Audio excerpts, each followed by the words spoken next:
सभी मनोकामनाएं पूर्ण हो जाए तो जीव रावण बन जाए हो। इसलिए कोई ना कोई कमी का होना अति आवश्यक है। क्यों? जिससे भगवान याद आते रहेंगे। महाभारत के प्रसंग में भगवान श्री कृष्ण की बुआ थी कुंती जी। पांचों पांडवों की मां कुंती जी भगवान श्री कृष्ण की बुआ थी। एक दिन भगवान श्री कृष्ण ने कहा, बुआ तुम्हारे सन्मुख तुम्हारा भतीजा नहीं खड़ा है, मैं कहता हूं तुम्हारे सन्मुख जगत का भगवान खड़ा है और जो मांगना है मांग लो। कुंती ने कहा, यदि आप भगवान बन के खड़े हैं प्रभु, तो जो मांगूंगा आप देंगे? भगवान ने कहा, मोरे नहीं अदेय कछु तोहि, ऐसा कुछ भी नहीं है जो मैं आपको नहीं दे सकता, मांगिए क्या चाहिए। कुंती जी ने हाथ जोड़कर कहा, प्रभु एक ही वरदान दीजिए कि मेरे जीवन से कभी दुख समाप्त न होना। भगवान ने कहा, यही चाहिए? कुंती जी ने कहा, बस यही चाहिए। कहा, दिया। लेकिन आपने ऐसा मांगा क्यों बुआ?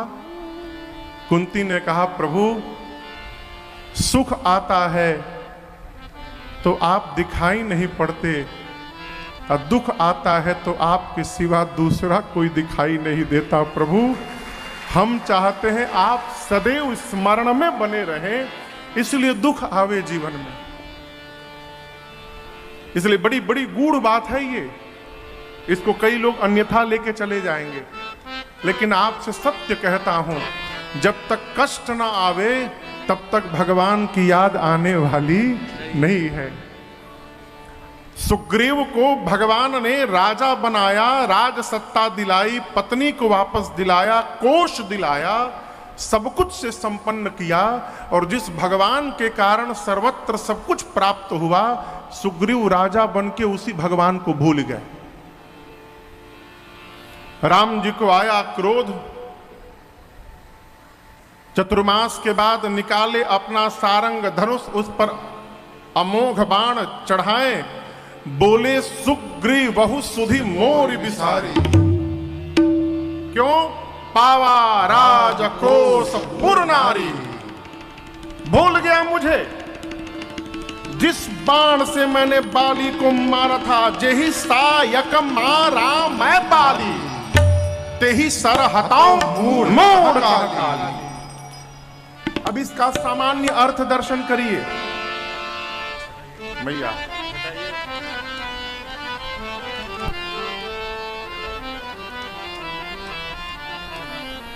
सामान्य अर्थ दर्शन करिए। टीकाकार कहते हैं, महापुरुष कहते हैं कि भगवान को आया क्रोध, निकाले बाण, बोले इसी अमोघ बाण से मैंने बाली को मारा था, जेहि सायक मारा मैं बाली, इसी बाण से कल मैं सुग्रीव को मारूंगा, तेहि सर हटाऊं मूढ़ कह काली। लेकिन इसका गूढ़ अर्थ समझिए। भगवान यहां पर कहना चाहते हैं कि सुग्रीव मेरा मित्र है। बाण तो निकाल लिया हूं, जिस बाण से मैंने बाली को मारा था, यदि इसी बाण से तेहि सर हटाऊं, यदि उसी बाण से यदि सुग्रीव को मार दूंगा तो मूढ़ कह काली, कल संसार मुझे मूर्ख कहेगा। क्यों? संबंध बनाने के पहले विचार करना चाहिए, संबंध बनाने लायक जीव है कि नहीं है। एक बार संबंध बन गया है तो निर्वाह करना चाहिए। दो अर्थ, सामान्य अर्थ है कि कल मारूंगा, गूढ़ अर्थ है कि भगवान मन में सोच रहे हैं, मित्र बना चुका हूं, जिस बाण से बाली को मारा था उसी बाण से यदि कल सुग्रीव को मार दूं तो दुनिया पूछेगी मित्र को मार दिए, मित्रता करने के पहले विचार करना चाहिए था, मूढ़ कह काली, कल संसार मुझे मूढ़ कहेगा। भगवान को, भाव को देखकर भगवान के लक्ष्मण जी को आवेश आ गया। कहा, प्रभु आप रुकिए, मैं जाता हूं, अभी मार के चला आता हूं। भगवान अभी जो चिंतन कर रहे थे, मूढ़ कह काली, इस न्याय को मानते हुए भगवान ने कहा, लक्ष्मण सुग्रीव को मारना मत। क्यों? तात सखा सुग्रीव, वो मेरा सखा है, भला है चाहे बुरा है, अब है हमारा है? एक बड़ी अच्छे कवि मानस के कथाकार हुए प्रातः स्मरणीय पूज्य श्री बिंदु गोस्वामी जी महाराज। उनके कई पद हम लोग आते हैं। जब कथा करने जाते थे स्वामी जी, गोस्वामी जी, एक क्या कपड़ा पहनते थे वो, चौबंदी खूब बढ़िया एकदम मलमल का लगा के, खूब इत्र उत्र लगा के, पाउडर लगा के खूब सज के जाते थे। किसी कथा चल रही थी कलकत्ता में, कोई सेठ जी के घर, तो सेठ जी बोले, आप कथावाचक हो कि इतना सजते हैं? तो बोले, आए सेठ, तू जगत की नौकरी करता है इसलिए दरिद्र बन के रहता है, मैं जगदीश की नौकरी करता हूं इसलिए राजा बन के रहता हूं। अद्भुत महापुरुष, उन्हीं की रचना है। बहुत दिन से तारीफ सुनकर तुम्हारी, बहुत दिन से तारीफ सुनकर तुम्हारी, शरण आ गया श्याम सुंदर तुम्हारी। गोस्वामी जी भगवान के शरण में गए तो भगवान ने पूछा गोस्वामी बिंदु गोस्वामी जी से कि क्या आप मुझे याद करते हैं? क्या पूछा? आप मुझे याद करते हैं? बिंदु गोस्वामी जी बोले, प्रभु कैसे बताऊं तो आपको विश्वास हो जाएगा। भगवान ने कहा, इतना बढ़िया मुख दिया हूं, मुख से बताइए। बोले, नहीं प्रभु, मुख से लोग झूठ भी बोलते हैं, मुख से लोग झूठ भी बोलते रहते हैं, मैं मुख से नहीं बोलूंगा। भगवान बोले, कैसे बोलेंगे? बिंदु गोस्वामी जी ने कहा, मेरी आंखों को देखिए, ये दृग बिंदु तुमको खबर दे रहे हैं। झरझर रो रहे थे गोस्वामी जी, कहे प्रभु ये दृग बिंदु तुमको, ये दृग बिंदु तुमको खबर दे रहे हैं। क्या? कि है याद दिल में बराबर तुम्हारी, कि है याद दिल में बराबर तुम्हारी। उन्होंने भगवान श्री कृष्ण को पत्र लिखा, मोहन मोहनी जी में है। कहते हैं, ये क्या बात है यार मोहन? बिंदु गोस्वामी जी कहते हैं, ये क्या बात है यार मोहन, हर बात तुम्हारी ही चलेगी? अरे कुछ मेरे भी मन का ख्याल करो यार, मैं भी तुम्हारा ही हूं, भला हूं या बुरा हूं, अच्छा हूं या नादान हूं, जैसा भी हूं तुम्हारा ही हूं। यदि सहायता करोगे तुम्हारी प्रशंसा होगी, छोड़ दोगे तो तुम्हारी निंदा होगी। जो अब टाल दोगे मुझे अपने दर से, जो अब टाल दोगे, जो अब टाल दोगे मुझे अपने दर से, तो होगी हसीना दर दर तुम्हारी, तो होगी हसीना दर दर तुम्हारी। बहुत दिन से तारीफ, बहुत दिन से तारीफ सुनकर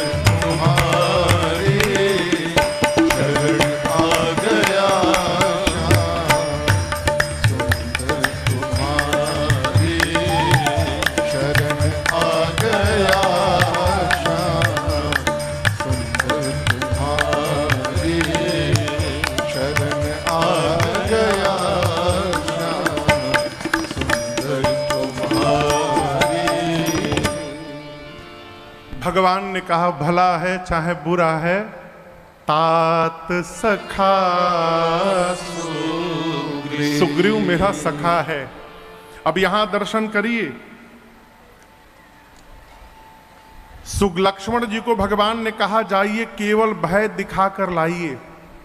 आजकल सामने संदेशा भेजने के लिए किसी भी व्यक्ति के पास हम व्हाट्सएप करते हैं, मोबाइल पर टेक्स्ट मैसेज भेजते हैं, ठीक ना, ईमेल करते हैं, प्रामाणिकता के दृष्टिकोण से ईमेल करते हैं। ईमेल कोर्ट में मान्य है, मेल, व्हाट्सएप का मैसेज मान्य नहीं होता। ये प्रकार है संदेश भेजने के लिए, पत्र भेजते हैं। लेकिन उस समय का विद्वान देखिए, भक्त और भगवान का, लक्ष्मण जी की भाव भंगिमा भगवान देखे। लक्ष्मण जी गए सुग्रीव जी के पास, भगवान ने मन ही मन सारा संदेश हनुमान जी को भेजा कि भाई साहब जा रहे हैं, हनुमान जी संभालिए वहां पर। गोस्वामी जी कहते हैं यहां पवन सुत हृदय बिचारा, आज ही क्यों बिचारा, चतुर्मास बीत गया बीच में क्यों नहीं बिचारा। गोस्वामी जी कहते हैं यहां पवन सुत हृदय बिचारा, राम काज सुग्रीव बिसारा। सुग्रीव भगवान का काम भूल गए, आज ही हनुमान जी क्यों बिचारे, बिचारे नहीं बिचरवाए गए हैं। भगवान ने संदेशा मन से भेजा कि भाई साहब जा रहे हैं, सुग्रीव को सावधान करिए। हनुमान जी ने सब प्रकार से साम दाम दंड भेद चारिहु विधि ते ही कही समुझावा। सुग्रीव को समझाया, सावधान, आप बहुत बड़ा अपराध किए हैं। सुग्रीव तो कांप गए हो, सुन सुग्रीव परम भय माना है, अब क्या होगा। तुरंत हनुमान जी से कहे, हनुमान जी कुछ करिए। जितने सेनापति थे,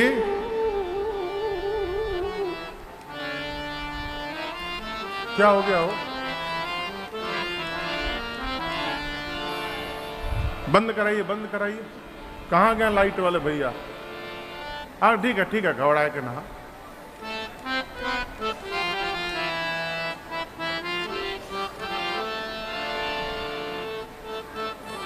किसमें से धुआं है हो, बड़का में, छोटका में, तो बंद करिए। अरे बंदे कर दो, कहा बता। हाँ हम दिखाई दे रहे हैं ना, हाँ बस ठीक है, चकाचक और काचा है।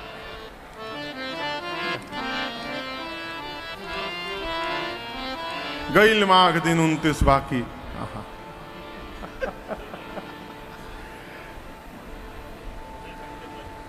क्या है, खूब आनंद है, कुछ नहीं। हाँ तो क्या कह रहे थे, सारे सेनापति सुग्रीव नहीं, सारे सेनापति छुट्टी मनाने गए थे। देखिए जब राजा आलसी हो जाएगा तो उसके काम करने वाले अपने आप आलसी हो जाएंगे। राजा कर्मठ रहेगा तो डर के मारे नीचे वाले सब काम करते रहेंगे। सुग्रीव जी महाराज ने हनुमान जी से कहा कि सभी सेनापतियों को बुलाया जाए। हनुमान जी छोटे छोटे बानरों को दौड़ाए सेनापतियों के घर में, जाकर बोलो कि बुलाया गया है। तब तक लक्ष्मण जी पहुंच गए, सुग्रीव लुका गए, छिप गए। तारा और अंगद जी मिलकर सुग्रीव जी को आदर सत्कार करके लेकर जाकर और सुग्रीव जी के बिस्तर पर बिठा दिए। किस पर बिठा दिए, उनके शयन कक्ष के उनके बिस्तर पर लक्ष्मण जी को बिठा दिए। लक्ष्मण जी ने कहा कहां आराम कर रहे हैं सुग्रीव। तारा ने कहा आराम नहीं कर रहे हैं। क्यों, आप शेष हैं, सांप हैं, जिसके बिस्तर पर सांप आके बैठ जाए वो आराम करेगा। बेचैन है सुग्रीव। लक्ष्मण जी ने कहा बुलाओ।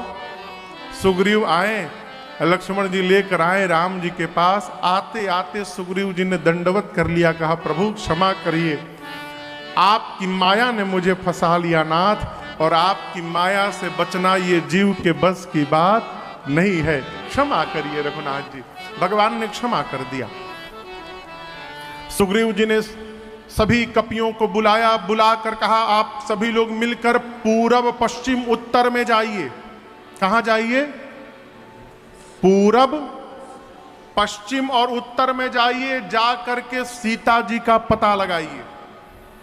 लेकिन ध्यान रहे, 1 महीने के भीतर वापस आना है। टाइम ड्यूरेशन 1 महीना। ये नहीं कि आप पता लगाने के लिए गए व फिर आपका पता लगाना पड़े आप कहां गए। कई लोगों को काम देने के बाद उनके पीछे 2-3 आदमी को लगाना पड़ता है, जरा देखना ठीक से काम कर रहा है कि नहीं कर रहा है। तो कहा 1 महीने में आना है, पहली शर्त। दूसरी शर्त ये नहीं चलेगा कि गए 1 महीना सो के चले आए, बोले नहीं मिली ना, यही सब चलबे ना दादा। 1 महीने के भीतर आना है तो खाली हाथ नहीं, पता लगा करके आना है। आप में से जो भी खाली हाथ यहां लौटेगा, आने के साथ ही मेरे हाथों द्वारा मार दिया जाएगा। ये नियम है और शर्त है, कह के सुग्रीव जी ने कपियों को विदा किया। ये क्या है? दंड विधान। जब तक दंड विधान कठोर नहीं होगा तब तक अनुशासन आने वाला नहीं है। आप विदेश में जाइए, घर के दरवाजे का घास यदि लिमिट से अधिक बढ़ जाएगा तो उस पर फाइन है। अमेरिका जाइए, आपके घर के कचड़े का डिब्बा यदि घर के बाहर दिखाई पड़ गया उस पर फाइन है। घास ज्यादा बढ़ गया उस पर फाइन है। आपके दरवाजे पर यदि आपका कचड़ा उठाने वाले का लाइसेंस का प्लेट नहीं लगा है उस पर फाइन है। सूखा कचड़ा गीला में डाल दिया उसका फाइन है। इतना फाइन है कि आदमी डर के मारे दम सीधा बना रहता है। यहां राम राज्य है, क्या बात है। जहां मन करे वहीं थूक दो। हाँ, इस पर भी ताली बजाना चाहिए। प्रशंसा हो रही है हमारी, ताली तो बजाना ही चाहिए। जहां मन करे थूक दो, जहां मन करे फाड़ के फेंक दो, कोई पूछने वाला नहीं। और मजे की बात बताऊं, यहीं के लोग वहां जाते हैं तो सीधा हो जाते हैं, यहां उतरते हैं तो भगवान मालिक है। जानते हैं क्यों है? क्योंकि यहां पर दंड बहुत कमजोर है। कहां गए तिवारी जी? आप ही का डिपार्टमेंट है, आप वकील है ना। दंड इतना कमजोर है यहां पर कि आदमी स्वतंत्र नहीं, स्वच्छंद हो गया है और जैसे मन कर रहा है वैसे जी रहा है। दंड कठोर होना चाहिए। बिनु भय होई न प्रीत। और दंड कैसा? आर्थिक दंड। आर्थिक दंड। गाड़ी चला रहे हैं, अपने लेन में से बाएं में घूमे तब तक पुलिस का भोंपू बजने लगेगा, किनारे करिए, आप भगा नहीं सकते। लाइसेंस पर 2 बार टिकट मिल गया तो 3 साल के लिए आपका लाइसेंस कैंसिल।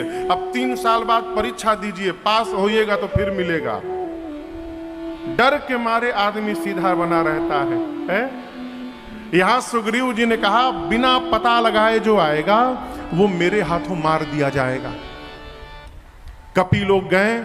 अब इनके बाद जो मुख्य सेनापति थे, जामवंत जी, हनुमान जी, अंगद जी, गवगवाक्ष, द्विविद मयंद, सठ निसठ नल नील, इनको सुग्रीव जी ने बुलाकर कहा आप लोग जाइए, सभी लोग मिलकर दक्षिण दिशा में सीता जी का पता लगाइए। लेकिन याद रहे, शर्तें आप सब पर भी लागू हैं। आप लोगों को भी 1 मास के भीतर आना है और पता लगा करके तब आना है। खाली हाथ जो लौटेगा मेरे हाथों द्वारा आने के साथ ही मार दिया जाएगा। भगवान सुग्रीव जी बोले, भगवान बैठे हैं, सभी कपि लोग प्रणाम कर करके जाने लगे। सबके जाने के बाद पाछे पवना तनय सिरुना,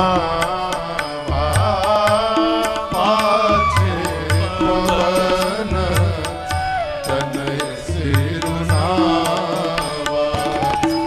जानी काज प्रभु निकट बुलावा, जानी काज प्रभु निकट बुलावा। परसासी सरोरुह पानी परसासी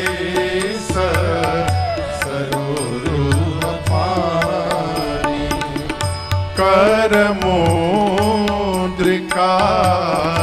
दिन जन जानी कर मुद्रिका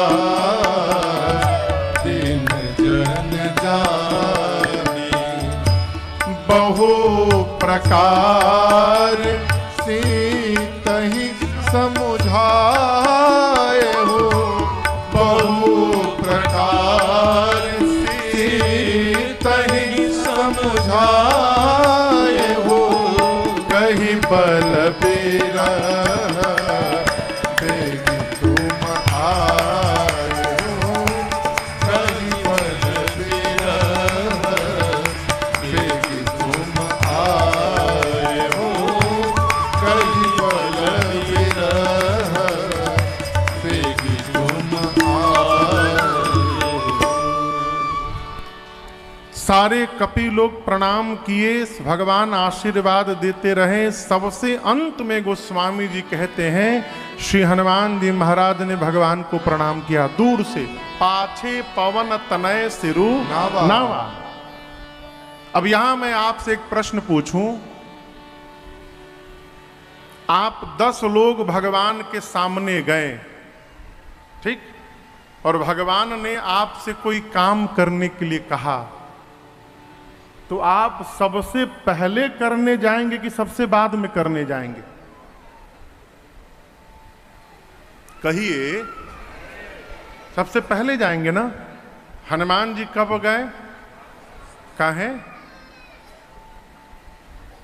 क्या हनुमान जी का जाने का मन नहीं था, मन मार के गए?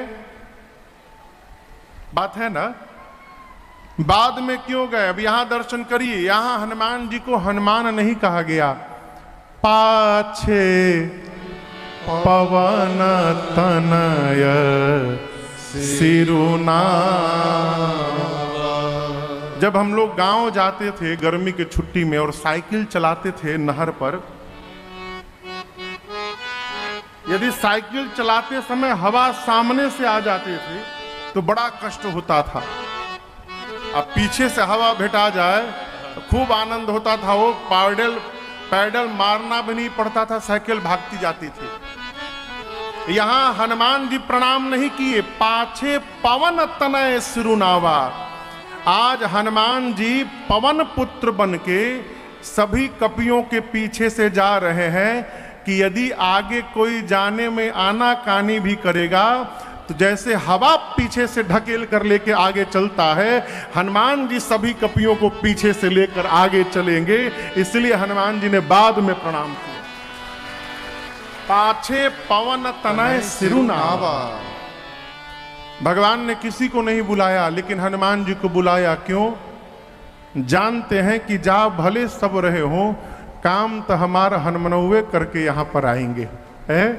प्रभु ने पास बुलाया, अपनी संध्या की मुद्रिका राम नाम अंकित निकाल कर दी और कहा, हनुमान अनेक प्रकार से सीता जी को समझाइएगा और मेरा विरह बल बताकर शीघ्र वापस आइएगा। हनुमान जी कपियों को लेकर गए, एक गुफा में गए, वहां स्वयं प्रभा जी मिली। स्वयं प्रभा जी ने अपने तप बल से सभी कपियों को समुद्र के किनारे भेज दिया। सारे कपि समुद्र के किनारे पहुंचे, आगे पानी दिखाई पड़ा तो अंगद रोने लगे। अंगद सेनापति हैं इस दल के, रोने लगे। क्यों? अंगद बोले, आगे पानी है, जाएंगे तो डूब के मर जाएंगे। पीछे सुग्रीव है, बिना पता लगाए जाएंगे तो सुग्रीव मार डालेंगे। आगे भी मरना है, पीछे भी मरना है। फिर निर्णय किया, मैं कहता हूं न आगे मरना है न पीछे मरना है, हम लोग यहीं किनारे बैठे रहेंगे जब तक सीता जी नहीं मिलेंगी, हम लोग वापस जाएंगे ही नहीं। अंगद सभी कपियों को लेकर समुद्र किनारे बैठ गए। जामवंत जी लगे समझाने, अंगद जी भगवान राम जीव नहीं है, जगदीश है। निज इच्छा प्रभु अवतरई सुर महि गो द्विज लाग। भगवान का कार्य भगवान पूर्ण करेंगे, हम और आप निमित्त मात्र हैं। आप चिंता ना करिए, कोई ना कोई मार्ग अवश्य निकलेगा। किसने कहा ये बात? हनुमान जी। श्री जामवंत जी ने ये बात अंगद जी को कही। कहां कही? समुद्र के किनारे कही। वहीं बगल में पहाड़ था जिसके ऊपर एक कंदरा में जटायु जी के भाई हैं संपाति जी बैठे थे। संपाति जी के विषय में आपको बताऊं, संपाति जी जटायु जी दोनों भाई एक बार सूर्य की ओर बढ़ने लगे। जब जलन होने लगी तो जटायु तो लौट आए, संपाति और निकट गए तो दोनों पंख जल गए, नीचे गिर गए। तब चंद्रमा नाम के एक मुनि ने कहा, संपाति जी, त्रेता युग में राम जी के दूत जब सीता जी के अन्वेषण में निकलेंगे, आपसे मिलेंगे, परिचय आपको प्राप्त होगा, तो दूतों का परिचय मिलते आपके शरीर में पुनः नवीन पंख निकल आएगा। संपाति जी ने देखा इतने सारे बानरों को, बहुत दिनों से भोजन नहीं हुआ था क्योंकि उड़ नहीं पाते थे। बानरों को नीचे देखा, मन ही मन बोले, धन्यवाद ब्रह्मा जी, इतने सारे बानरों को आपने भेज दिया, आज सबको खा जाऊंगा। अंगद सुने तो मन ही मन बोले, हमने निर्णय किया कि न आगे मरेंगे न पीछे मरेंगे, यहीं बैठे रहेंगे, तब तक आपने यहां भी मारने की व्यवस्था बना दी। एक ये गिद्ध हैं जो हम लोगों को खाने की बात करते हैं। एक जटायु जी गिद्ध थे जिन्होंने राम कार्य में शरीर की प्राण की आहुति दे डाली। संपाति सुने जटायु, कपियों से बोले, निर्भय हो जाओ, जटायु मेरे भाई थे, क्या हुआ मेरे भाई को? नीचे आए। जामवंत जी ने पूरी कथा सुनाई। समुद्र के किनारे गए संपाति और समुद्र के जल से अपने भाई को तिलांजलि दी, अपनी कथा बताई। जामवंत जी ने बोला, जिन राम दूतों को आप ढूंढ रहे हैं, हम सभी लोग वही राम दूत हैं, सीता जी का पता लगाने निकले हैं। जैसे परिचय मिला, संपाति के शरीर में नवीन पंख उसी क्षण निकल आया। ऐ पंख निकलते, पंख फुला के संपाति लगे नाचने। जब संपाति नाचने लगे तो जामवंत जी बोले, 1 मिनट रुकिए, आपका काम हो गया ना, अब आप हमारा काम करिए। गिद्ध बहुत दूर तक देखता है, देखिए कहीं सीता जी दिखाई दे रही हैं। वहीं एक ऊंची टिला थी। संपाति टिला पर चढ़कर लगे देखे, देखते देखते बोले, मिल गई सीता जी। मैं देखा हूं तुम मनाहि गिद्धहि दृष्टि अपार। संपाति जी बोले, मुझे दिखाई पड़ गई। 100 योजन दूर समुद्र में त्रिकूट पर्वत पर लंका नगरी है, जहां एक कूट पर अशोक वाटिका में वो अशोक वृक्ष के नीचे सीता जी बैठी हैं। जैसे पता मिला, कपि लोग लगे नाचने। जामवंत जी बोले, बहुत सुंदर, और सहायता करिए। बोले, और नहीं करूंगा। क्यों नहीं करेंगे? बूढ़ भयऊं नत करते हूं, कछुक सहाय तुम्हार। बूढ़ा हो गया हूं, नहीं तो आपकी सहायता अवश्य करता। और हाँ, एक कार्य कर सकता हूं, आप लोगों में से कौन वहां तक जा सकता है ये बता सकता हूं।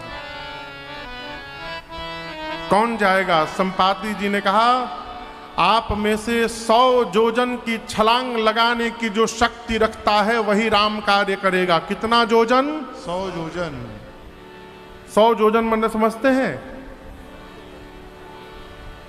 1 योजन में 12 किलोमीटर।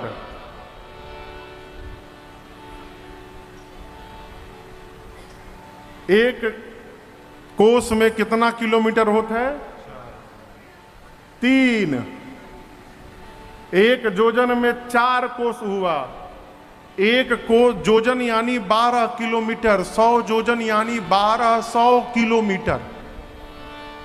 बोले आप में से जो 100 योजन की दूरी तय करने की शक्ति रखता है, यानी यहां छलांग मारे तो 100 योजन बाद उतरे, इतनी लंबी छलांग जो लगा सकता है वही राम जी का कार्य करेगा। संपाति जी भरोसा दिलाए, ध्यान रखिए, पापी से पापी व्यक्ति भी जिस राम जी के नाम का स्मरण करके अपार भव सागर को पार कर सकता है, आप उन्हीं राम जी के दूत हैं। आपके दर्शन से मेरा शरीर कितना दिव्य हो गया, आप अवश्य कार्य करेंगे। भरोसा दिला के संपाति जी गए। संपाति जी गए तो कपि लोग आपस में बात करने लगे। उनको तो जाना नहीं था, भाषण दे के चले गए। कौन जाएगा 100 योजन, कौन जा सकता है? एक कपि ने कहा कि एक बार मैंने 30 योजन की छलांग मारी थी। कितने योजन की? 30। दूसरे ने कहा तुम 30 तो हम 50। जामवंत जी सुने तो मन में सोचे ये तो धीरे धीरे सब बढ़ने लगे। अब जामवंत जी एंट्री मारे, बोले बहुत सुंदर, क्या बात है, शाबाश, 50 योजन। 50 योजन के आगे कौन जा सकता है यहां पर? एक कपि ने कहा 70 योजन मेरा लिखिए, 70 योजन छलांग लगा लूंगा। बोला अरे बहुत सुंदर, क्या बात, 70 योजन के आगे कौन वीर जाएगा? एक कपि ने और हिम्मत माना, बोला जामवंत जी मैं 90 योजन जाऊंगा। बोला बस बस बस, पहुंच गए, एक बार और हिम्मत मारो, 100 योजन। बहुत सुंदर, 90 योजन के आगे कौन जाएगा? हिम्मत बांधिए। 90 वाला बोले हम जाएं, और 2 मिनट रुको, 90 के आगे कोई वीर जा सकता है? हम जाएं 90? रुको 2 मिनट, कहां जाओगे, कहां जाओगे? 90 नहीं, 99 योजन भी जाओगे समुद्र में डूब जाओगे। आप सभी लोग अपने आप को युवान कहते हैं, शर्म नहीं आती युवान कहने में? मैं बूढ़ा हो गया, शरीर में बल नहीं रहा मेरी जब युवा अवस्था थी, भगवान बलि को बांधने के लिए त्रिविक्रम रूप धारण किए थे। उस बढ़े हुए स्वरूप की मैंने 2 घड़ी में 7 परिक्रमा मारी थी, तब मैं युवा अवस्था में था। आज बूढ़ा हो गया हूं, नहीं तो मैं बताता 70 योजन, 90 योजन, 100 योजन किसे कहते हैं। जब जवानी को ललकारा ना, तो अंगद जी बोले मैं जा सकता हूं। अंगद कहे जाऊं मैं पारा, लेकिन जिय संशय कछु फिरती बारा। अंगद जी बोले मैं जा तो सकता हूं, लेकिन रिटर्न की गारंटी नहीं है। अरे जो चला जाएगा आएगा क्यों नहीं हो? जो पार जा सकता है आ क्यों नहीं सकता है? इसलिए संशय है, क्योंकि अंगद जी कह रहे हो कि मैं जाऊंगा, और जहां पर मैं आ जाता है ना, वहां भगवत कृपा हट जाती है और वहां केवल संशय बच जाता है। इसलिए संशय है कि मैं आ पाऊंगा कि नहीं आ पाऊंगा। अंगद जी बोले मैं जाऊंगा। जामवंत जी बोले नहीं नहीं, जब जाके आ ही नहीं पाएंगे तो जाने का क्या मतलब है? अच्छा आप बताइए जाना किसको है? कहिए। जिसको जाना है वो मौन बैठे हैं, और जिसको जिसको नहीं जाना है सब आपन आपन बल बता रहे हैं। एकदम बिल्कुल आज वाला स्थिति है। काम करने वाला काम करने में बिजी है, और नहीं काम करने वाला विजिटिंग कार्ड बांटने में बिजी है। ये देखिए हम फूफा हैं, विजिटिंग कार्ड हमारे लीजिए। जाना है श्री हनुमान जी को। हनुमान जी मौन। जामवंत जी पूछे सभी कपियों से कहाँ है बजरंग बली? बोले पता नहीं, पंडाल के पीछे बैठे हैं। जामवंत जी जाकर देखे तो हनुमान जी खूब बढ़िया पालथी मारकर राम सिया राम जय जय राम, राम सिया राम जय जय राम, राम सिया राम जय जय राम, राम सिया राम जय जय। जामवंत जी बोले रीछपति सुनो हनुमाना, रीछपति सुनो हनुमाना, का चुप साधी रहे ओ बलवाना, का चुप साधी रहे ओ बलवाना, पवन तनय बल पवन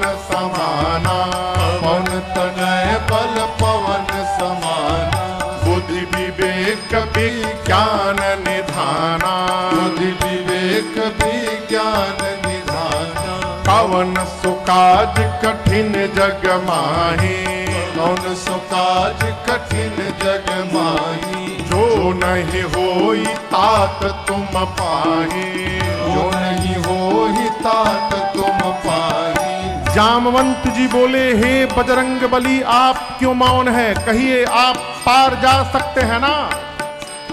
पवन पुत्र हैं आप, पवन के समान आपका बल है और वेग है, आप ज्ञान के विज्ञान के भंडार हैं। संसार का ऐसा कोई भी कार्य नहीं है जो आप ना कर सकें, आपके लिए संभव है। आप कुछ भी कर सकते हैं, आप उस पार जाएंगे ना। हनुमान जी आंख बंद करके राम सिया राम सिया राम जय जय राम। राम सिया राम सिया राम जय जय राम। राम सिया राम सिया राम जय जय राम। राम सिया राम जय जय राम। जामवंत जी बोले, कीर्तन करने के लिए यहां आए हैं, ये कीर्तन करने का टाइम है। आप क्यों आए हैं, आपको स्मरण में है? हनुमान जी बोले, याद नहीं है। हनुमान जी को उनकी शक्तियों का स्मरण दिलाया जामवंत जी ने। राम काज लगी अवतारा, सुनतहि भयं पर्वताकारा। राम काज लगी अवतारा, सुनतहि भयं पर्वताकारा। जामवंत जी ने कहा, हे हनुमान जी आपका अवतार केवल और केवल राम कार्य के लिए हुआ है। हनुमान जी सुने, राम काज लगी मम अवतारा, सुनत ही भयऊ पर्वताकारा। हनुमान जी महाराज लगे पड़ने, कपियों के सामने हनुमान जी बढ़ते बढ़ते विशाल पर्वत का आकार धारण कर लिए। सारे कपि देखने लगे, हनुमान जी आवेश में आ गए। बोले, जामवंत जी आपने कहा कोई समुद्र पार नहीं कर पाया, मैं कहता हूं प्रभु कृपा से पार नहीं करूंगा, लांघ जाऊंगा। खेल खेल में सिंहनाद कर बारहि बारा, सिंहनाद कहि बारहि बारा। लीलहि नाघौ जलन दिखारा, लीलहि नाघौ जलन जाऊंगा सहित सहाय राम नहीं मारे, सहित सहाय राम नहीं मारे। आनौ यहाँ त्रिकूट उपारी, आनौ यहाँ त्रिकूट उपारी। जामवंत मैं पूछूं तोरी, जामवंत मैं पूछूं तोरी। उचित सिखावन दीजौ मोहि, उचित सिखावन दीजौ। हनुमान जी विकराल रूप धारण कर लिए। सारे कपि लोग ऐसे देखने लगे। हनुमान जी बोले, जाऊंगा खेल खेल में पार करके जाऊंगा, जाकर रावण को पकड़ के मसल के मार दूंगा। नहीं तो कहिए रावण को उसकी सेना के साथ पकड़ के रगड़ के समाप्त कर दूं। नहीं तो कहिए पूरी लंका त्रिकूट पर्वत के साथ हाथों में उठाकर आपके सामने लाकर रख दूं। क्या करूं, शीघ्र बताइए क्या करूं? तीनों में से रावण को मार के आऊं, रावण सेना दोनों को मार के आऊं, कि लंका ही उठा करके ले आऊं? क्या करूं, शीघ्र बताइए। जामवंत जी बोले, नीचे आइए, नीचे आइए, बराबरी में आइए। आप न रावण को मारिएगा, न रावण सेना को रगड़िएगा, न लंका को उठाकर लाइएगा, कुछ नहीं करिएगा। हनुमान जी बोले, क्या करूंगा? इतना कर तात तुम जाए, इतना कर तात तुम जाए। सितहि देखी कहु सुधि आए, सितहि देखी कहु सुधि आए, सितहि देखी कहु सुधि आए। जामवंत जी ने कहा, चुपचाप जाइए, एकदम चुपचाप जाइए, सीता जी को देखिए और आकर सीता जी की सूचना रघुनाथ जी को दीजिए, बस। इसके अलावा कुछ नहीं करेंगे आप। हनुमान जी बोले इतना दूर जाऊंगा, रावणवा को पकड़ के 2-3 फाइट मारे बिना चलाऊंगा। बोले ना ना ना, डोंट टच हिम, रावण को छूना भी नहीं है। इसके लिए रघुनाथ जी स्वयं में पर्याप्त हैं, हम और आप केवल कौतुक के लिए हैं। कपि से न संग संहारि निशिचर, राम सीतहि आरि हैं। त्रैलोक पावन सुजस सुर, मुनि नारदादि बखानी। जो सुनत गावत कहत समुझत, परम पद नर भावई। रघुबीर पद पाथोज मधुकर, दास तुलसी गावई। दास तुलसी गावई, दास तुलसी गावई। क्या कहा जामवंत जी ने? कपि सेना संग, कपियों की सेना साथ में रहेगी। संहारि निशिचर राम, राम जी निशाचरों का संहार करेंगे। और राम सीतहि आनि हैं, राम जी ही सीता जी को लाएंगे। भगवान के इस सुयश को नारद आदि मुनि सर्वदा सर्वत्र गाएंगे। भगवान की इस कथा को जो गाएगा, जो कहेगा, जो सुनेगा, जो समझेगा, वो अंत में भगवान के परम पद को प्राप्त कर लेगा, इसमें कोई संशय नहीं है। ये इस कथा की फलश्रुति है। अब आगे की कथा सुंदर कांड में प्रवेश करती है। सुंदर कांड के प्रारंभ में गोस्वामी जी ने 3 श्लोक लिखे हैं। शांतम शाश्वतम अप्रमेयम अनघम निर्वाण शांति प्रदम, ब्रह्मा शंभु फणीन्द्र सेव्य मनीषम, वेदांत विद्यम विभुम। रामाख्यम जगदीश्वरम सुरगुरुम माया मनुष्यम हरि, वंदे हम करुणाकरम रघुवरम, भूपाल चूड़ामणि। रघुनाथ जी को वंदन किया। दूसरे श्लोक में अपने मन के भाव को गोस्वामी जी ने व्यक्त किया है। नान्या स्पृहा रघुपते हृदये स्मदीये, सत्यम वदामि च भवान अखिलांतरात्मा, भक्तिम प्रयक्ष रघुपुंगव निर्भराम में, कामादि दोष रहितम कुरु मानसम च। इसके बाद तीसरे श्लोक में हनुमान जी के अष्ट स्वरूप का वंदन किया। अतुलित बलधामम हेम शैलाभदेहम, दनुजवन कृशानम ज्ञानी नामग्रगण्यम, सकल गुण निधानम वानराणामधीशम, रघुपति प्रिय भक्तम वात जातम नमामि, रघुपति वरदूतम वात जातम नमामि। ये हनुमान जी के अष्ट स्वरूप का वंदन। और इसके बाद कथा प्रारंभ हुई। जामवंत जी की बात हनुमान जी को बड़ी अच्छी लगी, यहीं से कथा प्रारंभ होती है।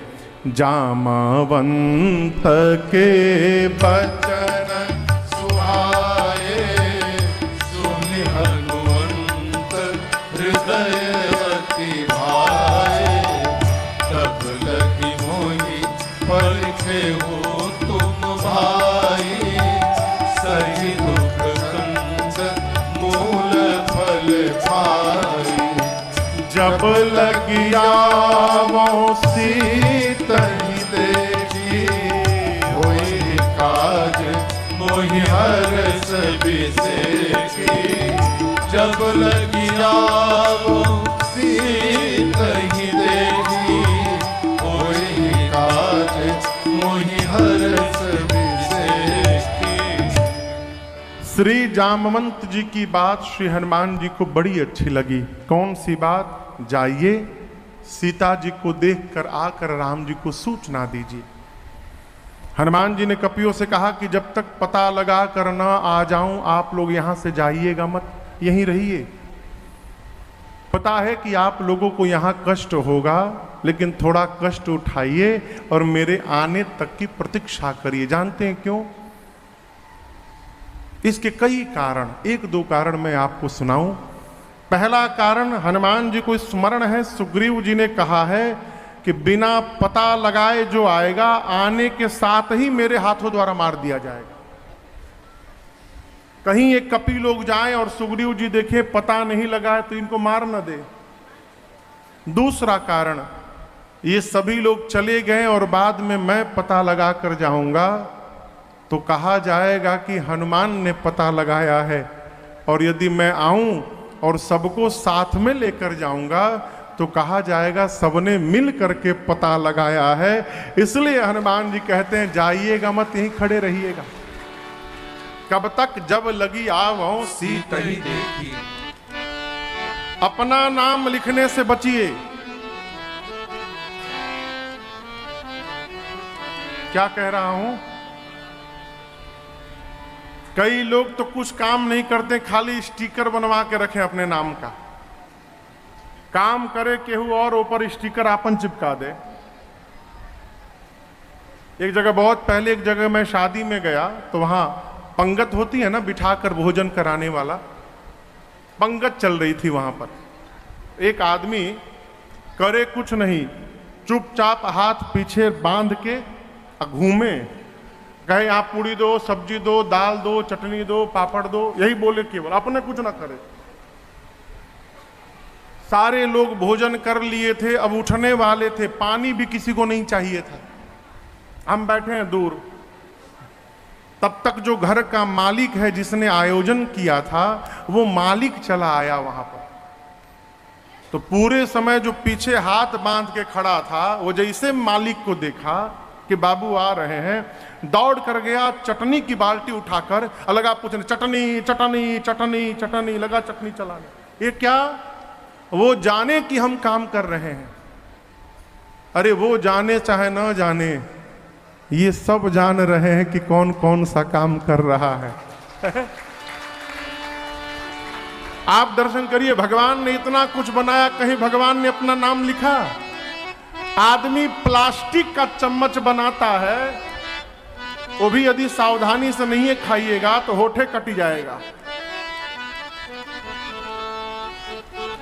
ये जितने सस्ते वाले प्लास्टिक के चम्मच है ना, भगवाने बचावे, इतना उनका उधार रहता है ऊपर, जैसे खींचिएगा कट जाएगा मुंह में। आदमी प्लास्टिक का चम्मच बनाता है तो उस पर अपन नाम छपवा देता है, मेड बाय मी। अब भगवान, हमारे पूज्य महाराज श्री कहते हैं, इस दुनिया में सुंदर सुंदर फूल खिलाने वाला, हमारे आपके जैसे तरह तरह की कठपुतली को नाच नचाने वाला कौन है? हाँ बोलो बोलो कौन है? हाँ बोलो बोलो कौन है? सब कुछ करता रहता फिर भी मौन है। हाँ फिर भी मौन है। हाँ बोलो भी मौन है। इस दुनिया में सुंदर सुंदर फूल खिलाने वाला, इस दुनिया में सुंदर सुंदर फूल खिलाने वाला, तरह तरह की कठपुतली को नाच नचाने वाला है। हाँ बोलो बोलो कौन है? हाँ बोलो बोलो कौन है? अरे सब कुछ करता रहता फिर भी मौन है। हाँ फिर भी मौन है। अरे हाँ फिर भी मौन है। इस दुनिया में सुंदर सुंदर फूल खिलाने वाला, इस दुनिया में सुंदर सुंदर फूल खिलाने वाला, तरह तरह की कठपुतली को नाच नचाने वाला, तरह तरह की कठपुतली को नाच नचाने वाला। बोलो कौन है, हाँ हाँ बोलो बोलो कौन है, हाँ हाँ बोलो बोलो कौन है। अरे सब कुछ करता रहता फिर भी मौन है, हाँ हाँ फिर भी मौन है, हाँ हाँ फिर भी मौन है, हाँ हाँ फिर भी मौन है।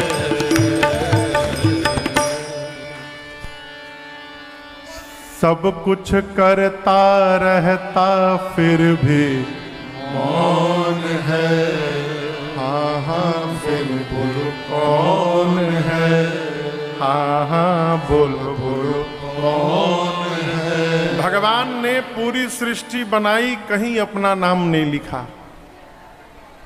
हरिद्वार के एक धर्मशाला में मैं एक रात रुका था, आपको बताऊं तो हमारे बिस्तरा के ऊपर एक पंखा लटक रहा था। किसी ने दान दिया होगा, तो दान देने वाले दानदाता पंखा के 3 ब्लेड पर एक ही नाम लिखे थे। एक ही नाम तीनों ब्लेड पर। क्यों? उनको विश्वास नहीं था एक पर लिखूंगा कोई पढ़ पाएगा कि नहीं पढ़ पाएगा। इतना छोड़िए, 3 ब्लेड के बाद जो बीच में गोल चक्री है वो चक्रियों पर लिखे थे घुमा घुमा के। आदमी 150 रुपया का, 150 नहीं 1500 का एक पंखा दान करता है और 4 बार नाम लिख रहा है। भगवान पूरी प्रकृति हमको प्रदान किए हैं और कहीं नाम नहीं लिखे हैं, इसीलिए वो भगवान है। नाम होने से बचाइए कि लोग जाने, लोग जाने चाहे न जाने, ये जान रहे हैं। क्षमा करिएगा, कई जगह हम लोग समितियों की कथा गाते हैं तो कथवे में बवाल हो जाते हैं। बवाल का समिति के आपस में कई चतुर लोग पूरा गांव से चंदा इकट्ठा करते हैं और अपने नाम से चंदा जमा करा देते हैं। भैया 100 लोग से लिए और जमा कराए अपने नाम से। अब जो उस 100 लोग में जो दिया है वो रजिस्टर खोला, हमारा तो नामे नहीं है, अब मचा बवाल। एक जगह कथा होने वाली थी, महाराज श्री कथा गा रहे थे, तो 5 दिन महाराज जी को कथा गानी थी और 4 दिन हमको गाना था। महाराज श्री को जाना था, उसके बाद हरिद्वार। तो जगह का नाम हम नहीं बताएंगे। हाँ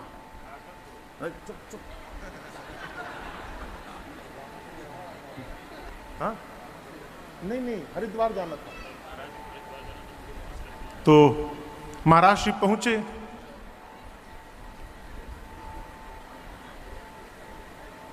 चौथे दिन जो आयोजक थे वो अनुराधा पौडवाल जी को बुलाए थे 5 लाख रुपया देकर, 1 दिन के लिए, 1 घंटे के लिए।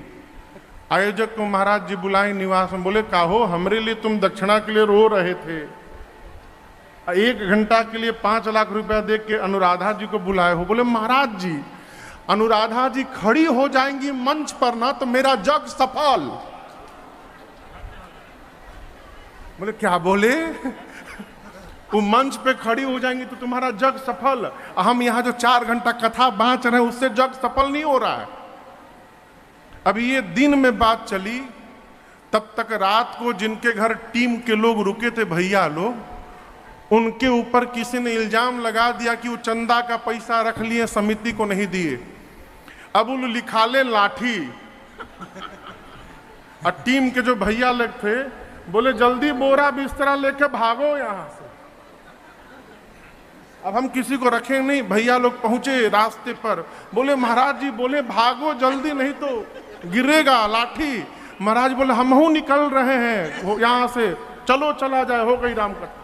हमको महाराज जी फोन करे, बाबू यहाँ पीटा पिटौल शुरू हो गया है, आना मत कलकत्ता से तुम। हम भी नहीं गए। ये क्या है? हमारा नाम हो जाए, ये इसका परिणाम है।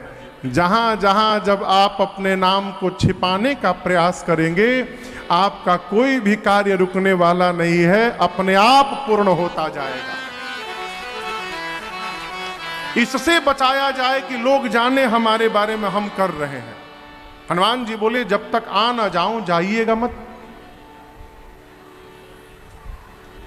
कपियों को प्रणाम करके सुंदर नाम का एक पर्वत था। देखिए इसी पर्वत पर इस कांड की कथा प्रारंभ हो रही है, सुंदर पर्वत पर। इसलिए गोस्वामी तुलसीदास जी ने इस कांड का नाम सुंदर कांड रखा। सिंधु तीर एक भूधर सुंदर। आप में से किसको किसको याद है? तो जिसको जिसको याद है जोड़ जोड़ से हमारी संगे गाएगा। सिंधु तीर एक भूधर सुंदर। कौतुक कूद चढ़ेउता ऊपर। हनुमान जी कौतुक यानी खेल खेल में उसके ऊपर चढ़ गए, और चढ़ने के बाद बार बार रघुवीर संहारी। अब दर्शन करिए, हनुमान जी को उड़ना है। हवाई जहाज जब उड़ता है तो अपने टैक्सी पार्किंग से, जहां जहाज खड़ा रहता है, वहां से जहाज धीरे धीरे चलता है और चलते चलते रनवे के एक छोर में जाके खड़ा हो जाता है, वहां एकदम रुक जाता है। तो ये जो सुंदर पर्वत है ना, ये हनुमान जी का रनवे है। रनवे पर हनुमान जी पहुंच गए हैं, सुंदर नाम के पर्वत पर। अब वहां जाकर पायलट महोदय क्या करते हैं, उड़ने के समय दोनों इंजन, यदि दो इंजन का A321 छोटका जहाज है 3-3 सीट वाला, तो उसका दोनों थ्रस्ट फुल स्पीड में चालू कर देते। इंजन चालू, फुल स्पीड में थ्रस्ट। यहां बार बार रघुवीर संहारी। दर्शन करिए, हनुमान जी आपन थ्रस्ट चालू कर रहे हैं। गोस्वामी जी कह रहे हैं बार बार रघुवीर संहारी। जय सिया राम, जय श्री राम, जय सिया राम, जय सिया राम, जय सिया राम, जय सिया राम। पहुंच जाए। जय सिया राम, जय सिया राम। बार बार रघुवीर संहारी। हनुमान जी गरजे, पवन में बलहारी। भगवान के नाम का जय घोष करके श्री हनुमान जी महाराज उड़े। हवाई जहाज जब आगे जाता है तो जितना फोर्स से आगे जाता है उतने फोर्स से पीछे थ्रस्ट छोड़ता है। पीछे छोड़ता है तो आगे भागता है। ये न्यूटन के मोशन का तीसरा लॉ है, थर्ड लॉ ऑफ मोशन, जो पढ़े होंगे आप लोग। न्यूटन कहते हैं to every action there is an equal and opposite. प्रत्येक क्रिया के बराबर विपरीत दिशा में प्रतिक्रिया होती है। हवाई जहाज आगे जाता है तो पीछे थ्रस्ट छोड़ता है। हनुमान जी ऊपर गए तो नीचे थ्रस्ट छोड़े। परिणाम क्या हुआ? चले उसोगा पाताल तुरंता। हनुमान जी का जो प्रभाव नीचे गया, पाताल हिल गया। हनुमान जी इतने बल से ऊपर गए, बाबा कहते हैं जेहि गिरि चरण दे हनुमंता, चले उसोगा पाताल तुरंता। जिस प्रकार भगवान का मोघ बाण जाता है, यही विधि हनुमान जी महाराज आगे बढ़े। समुद्र नारायण ने हनुमान जी को ऊपर जाते हुए देखा। समुद्र नारायण ने देखा, समुद्र में एक पर्वत है जिनका नाम है मैनाक। क्या नाम है? मैनाक। पहले ऐसी मान्यता है हमारे धर्म ग्रंथों की कि पर्वतों के पंख हुआ करते थे, और इसका दुरुपयोग ये सारे असुर किया करते थे। तो इंद्र एक बार अपने वज्र से लगे पंखों को काटने पर्वतों के, तो हवा पवन देव मैनाक पर्वत को अपने बल से उड़ा के समुद्र में लाके छिपा दिए। तो